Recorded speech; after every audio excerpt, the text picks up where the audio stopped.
लेकिन आज जैसे ही इसका इंतकाल होता है, इसका माल तो दूसरों का हो जाता है, ये अपने साथ तो एक पैसा भी लेके नहीं जाता है। ओ हराम का और सूद और ब्याज का काम करने वालों, एक पैसा भी अपने साथ आप लेकर के नहीं जाएंगे। क्यों अपने बच्चों के पेट में हराम की कमाई डाल रहे हो? अल्लाह के नबी फरमाते हैं, कुल्लु लहमिन नबत मिन सोतिन फन्नारु औला बिही। जिस बदन की परवरिश हराम कमाई से की जाए वो बदन जहन्नम की आग में जाएगा।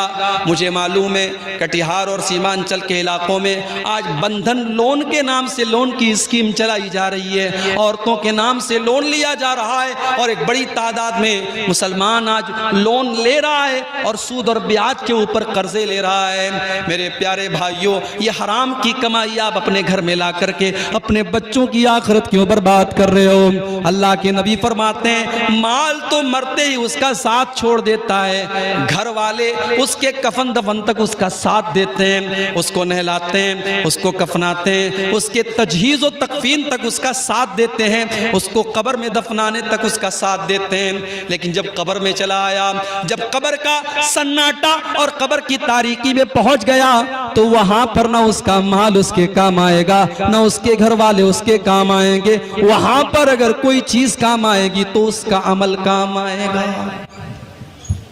हम तो इतने कठोर दिल हो गए, हम तो इतने सख्त दिल हो गए कि आज अपने मुर्दों को मिट्टी देते वक्त भी हमारी आंख में डर नहीं होता, हमारे दिल में डर नहीं होता। हम कब्रिस्तान जाने के बाद भी हंसते रहते हैं, हम मुर्दों को दफनाने के टाइम भी हंसते रहते हैं। मेरे प्यारे साथियों, जब कब्रिस्तान जाया करो, जब किसी की कब्र को देखा करो तो सोचा करो कि वो अंजाम आपका भी होने वाला है। आज अब्दुल गफ्फार साहब के चाहने वाले बहुत हैं। आज तकरीर के बाद बहुत से नौजवान मेरे पास आते हैं, शेख साहब एक सेल्फी आपके साथ लेना है, शेख साहब एक फोटो आपके साथ लेना है। बहुत सारे लोग बड़ी मोहब्बत के साथ आकर के कहते हैं, शेख साहब आज तक आपको वीडियो में देखा था, आज पहली बार आपको असली में देख रहा हूं। बड़ी मोहब्बत करते हैं लोग, बड़ी बड़ी बड़ी बातें करते हैं। मगर जब मैं कब्र में जाऊंगा, जब अल्लाह के यहाँ मेरी नेकियां कम पड़ जाएंगी, मेरे गुनाह ज्यादा पड़ जाएंगे, मुझे कोई चाहने वाला और मुझसे मोहब्बत का कोई दावा करने वाला न कब्र में मेरे काम आएगा, ना आखिरत में मेरे काम आएगा। मेरे चाहने वालों की बात छोड़ दो मेरे भाई, मेरी बीवी मेरे काम नहीं आएगी, मेरे बच्चे मेरे काम नहीं आएंगे, मेरे माँ बाप मेरे काम नहीं आएंगे। अल्लाह ने कुरान में नक्शा खींचा, यौमा यफिरुल मरउ मिन अखी व उम्मिही व अबी व साहिबतिही व बनी। क़यामत के दिन इंसान अपनी माँ को देख करके भागेगा, अपने बाप को देख करके भागेगा, अपनी बीवी को देख करके भागेगा, अपने बच्चों को देख करके भागेगा। क़यामत का दिन तो इस कदर नफ्सी नफ्सी का आलम होगा कि अल्लाह ने कुरान के 29वें पारे में फरमाया, यवद्दुल मुजरिमु लौ यफ्तदी मिन अज़ाबि यौमिज़िन बिबनी व साहिबतिही व अखी। क़यामत के दिन इंसान ये कहेगा, आए अल्लाह मेरे बच्चों को तू ले ले, मुझे छोड़ दे, मेरे माँ बाप को तू ले ले, मुझे छोड़ दे, आए अल्लाह मेरी जगह मेरी बीवी को तू सजा दे दे, लेकिन मुझको छोड़ दे। लेकिन अल्लाह फरमाएगा, नहीं नहीं, हमारी बारगाह में ऐसा नहीं हो सकता। ला तज़िरु वाज़िरतुन विज़रा उख़रा। क़यामत के दिन कोई किसी का बोझ नहीं उठाएगा। वो दिन होगा क़यामत का दिन। उस दिन का डर आज हमारे दिलों से मेरे भाइयों निकल चुका है। हजरत उमर फारूक को देखो, फजर की नमाज पढ़ा रहे हैं। आपको तो फजर की नमाज का पता भी नहीं होगा। जलसे में 1000 लोग आते हैं और फजर की जब अजान होती है, अस्सलातु खैरुम मिनन नौम की सदाएं बुलंद होती हैं। मस्जिद में जाकर के देखो तो 8-10 लोगों के अलावा कोई नजर नहीं आता। रात रात भर उर्दू में और बंगला में तकरीर सुनने वाले और बड़े बड़े शायरों से अल्लाह के नबी की तारीफ सुनने वाले फजर की नमाज में ख्वाब खरगोश के मजे ले रहे हैं, सो रहे हैं, और फजर की नमाज में वो हाजिर नहीं है। मेरे प्यारे साथियों, मेरे प्यारे साथियों, नमाज के बगैर आप इस्लाम का तसव्वुर भी कैसे कर सकते हैं। उमर फारूक मुसलमानों के खलीफा हैं और फजर की नमाज पढ़ा रहे हैं, फजर की नमाज पढ़ा रहे हैं और आगे की सफ में, पहली सफ में अबू लूलू फिरोज नाम का एक आदमी जो पारसी मजहब का मानने वाला है, मुसलमान नहीं है, पारसी मजहब का मानने वाला है। हजरत उमर के खिलाफ उसके दिल में दुश्मनी है। वो खंजर लेकर के आया है और पहली सफ में वो शामिल है और उसका मकसद हजरत उमर के ऊपर अटैक करना है। जैसे हजरत उमर ने नमाज शुरू की वो आगे बढ़ा, उसने हजरत उमर के ऊपर अटैक किया और हजरत उमर के नाफ के पास उसने हमला किया। खून की धार बहने लगी, हजरत उमर तड़प करके मुसल्ले के ऊपर गिर जाते हैं, लेकिन नमाज नहीं रुकती है, नमाज नहीं रुकती है। हजरत उमर मुसल्ले पर गिरने के पहले अपने ठीक पीछे अब्दुर्रहमान इब्न औफ का हाथ पकड़ करके उनको आगे बढ़ाते हैं। हजरत उमर फारूक नीचे तड़प रहे हैं, उनके पेट से खून बह रहा है, मगर नमाज नहीं रुकी है, मुसलमानों की नमाज जारी है, कंटिन्यू है। अबू लूलू ने हजरत उमर के ऊपर हमला किया, उसके बाद 3-4 और लोगों के ऊपर भी उसने हमला किया और जब उसको ये लगा कि अब वो पकड़ लिया जाएगा, उसने खुद के ऊपर हमला करके सुसाइड भी कर लिया। ये सारा मामला पहली सफ में हो रहा है, पीछे के लोगों को कुछ पता भी नहीं है। अब्दुर्रहमान इब्न औफ ने हल्की नमाज पढ़ाई, फजर की नमाज पढ़ाई और नमाज के बाद जब हजरत उमर को उठा करके घर लेके जाया गया, डॉक्टरों ने देखा, तबीबों ने देखा, हकीमों ने देखा, कहा कि अमीरुल मोमिनीन अब आपके बचने का चांस नहीं है, आपकी अतड़ियां कट चुकी हैं, अब आपका आखिरी टाइम आ चुका है, अब आपके इंतकाल का टाइम आ चुका है। मेरे प्यारे साथियों, उमर फारूक कौन है? उमर फारूक वो सहाबी हैं कि अल्लाह के नबी कहा करते थे, अय उमर, जिस गली से तुम गुजर जाते हो उस गली से शैतान भाग जाता है। ये मकाम था हजरत उमर का। आज आखिरी टाइम में बिस्तरे मर के ऊपर पड़े हैं और चेहरे के ऊपर घबराहट के आसार हैं, चेहरे पर घबराहट के आसार हैं। अब्दुल्ला बिन अब्बास आते हैं और कहते हैं कि अय अमीरुल मोमिनीन, आप इतना घबराए हुए क्यों हैं? क्या बात है, इतना घबराए हुए क्यों हैं?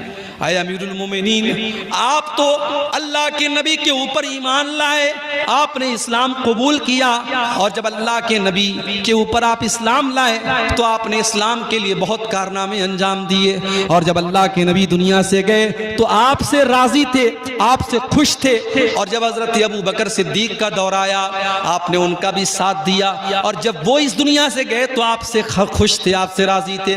फिर ऐ उमर फारूक, आपका दौर आया और आपने बड़े अच्छे तरीके से हुकूमत की है और आज आप दुनिया से जा रहे हैं तो आपसे लोग राजी हैं, इसलिए आपको परेशान होने की कोई जरूरत नहीं है। जरा तसव्वुर करो मेरे प्यारे साथियों कि आखिरत की फिक्र जब इंसान को होती है तो जितने भी नेकी और तकवा के आला मेयार पर पहुंच जाए उसे डर होता है कि अल्लाह को वो क्या मुंह दिखाएगा। हजरत उमर फारूक रजी अल्लाह तआला अन्हु जवाब देते हैं, ऐ अब्दुल्ला बिन अब्बास, अगर मैंने अपने नबी का साथ दिया, अगर मैं अपने नबी के ऊपर ईमान लाया, अगर मैंने अबू बकर का साथ दिया, फज़ालिका मिन मन्निल्लाहि अलैया, तो ये तो अल्लाह का मेरे ऊपर एहसान था, ये तो अल्लाह का मेरे ऊपर करम था, इसमें मेरा कोई रोल नहीं था, मेरा कोई किरदार नहीं था।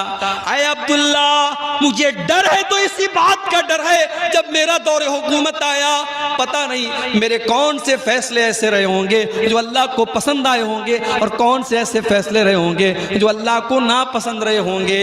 ऐ अब्दुल्ला, तो मेरी बात करते हो, लवदितु अन्ना लौ अन्ना ली तिला अर्ज़ी ज़हबा। ऐ अब्दुल्ला, अल्लाह की कसम मेरी तो तमन्ना ये है, मेरी तो आरजू ये है कि अगर जमीन भर के सोना मेरे पास आ जाए, जमीन भर के सोना मुझे मिल जाए और अल्लाह ताला ये कह दे कि ऐ उमर, तो जमीन भर के सोना मेरे पास लेके आ जा और मैं तुझे अपने अजाब से बचा लूंगा, तो ऐ अब्दुल्ला, मैं जमीन भर के सोना देने को तैयार हूं, लेकिन अल्लाह के अजाब को मैं झेल नहीं पाऊंगा, मैं अल्लाह के अजाब से बचने के लिए जमीन भर के सोना देने को तैयार हूं।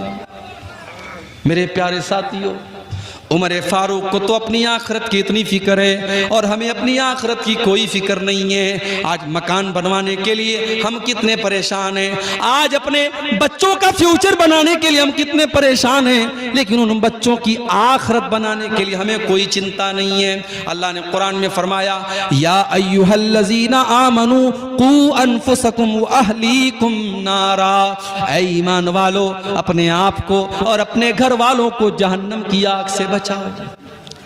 इंसान को अपनी फैमिली से प्यार होता है मेरे भाई, इंसान को अपने बच्चों से प्यार होता है। बच्चे की उंगली कट जाए बाप बेचैन हो जाता है, बच्चों को खरोच आ जाए मां की आंखों से आंसू निकल जाते हैं।